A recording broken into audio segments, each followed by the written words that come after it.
family member or religious figure, can you name someone who inspires you and tell us why? No family members or religious figures. 60 seconds. There's a book that has a interesting title. The gentleman's name is Gordon MacKenzie, who unfortunately passed away some years ago from cancer. And he was a motivational speaker. He worked for Hallmark as a creative director. And the name of the book is Orbiting the Giant Hairball. I kid you not. But it is a very interesting, very creative presentation of how to look at creativity, how to look at ideas in new ways, how to just really kind of take in the world and then turn it on its side a little bit and then come back with new things.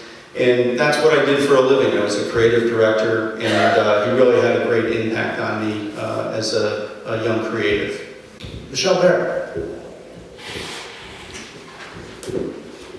I actually recently finished reading a book called My Day, and it's actually based on the columns that were published by Eleanor Roosevelt while she was in, served as First Lady for this country. And you want to talk about someone that is inspiring, what she accomplished on so many levels to stand up for people's rights, traveled extensively to be the eyes and ears for her husband around the world, and coming back, reporting to him and saying, you know what, this is what's going on and we need to make a difference.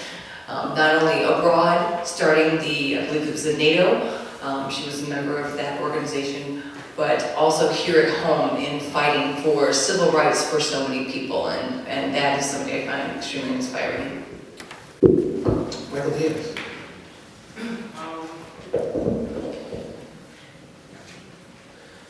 You know, when I was young, we lived downstairs from my aunt, Palmer and Pulaski.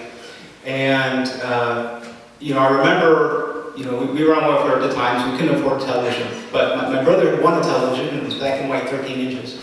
And I remember one of the first, I think it was NBC Nightly News or something, but there was a comparison with Martin Luther King and John F. Kennedy. I know we stay away from politics, but you know, Martin Luther King and his ability to call people to action, understanding what fundamental justice is, understanding what public service really means at the end of the day, and then really, you know, willing to die for his beliefs. So. Thank you, John Reader. I joined the police department back in 1991 and was assigned to the Grand Central District. And my first year there, I met a detective, Detective Joyce, worked up on the second floor. So over the years, I worked in the 25th District for about 5 years, and then I was later promoted to detective. I was assigned upstairs to work on the same floor with Detective Joyce.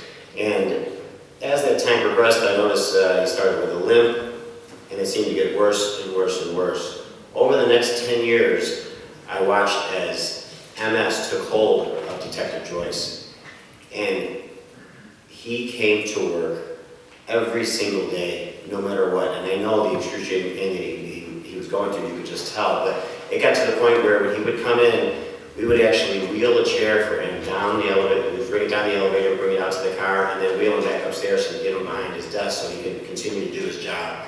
That was very inspirational to me. So whenever I think it's tough, I think of Sean.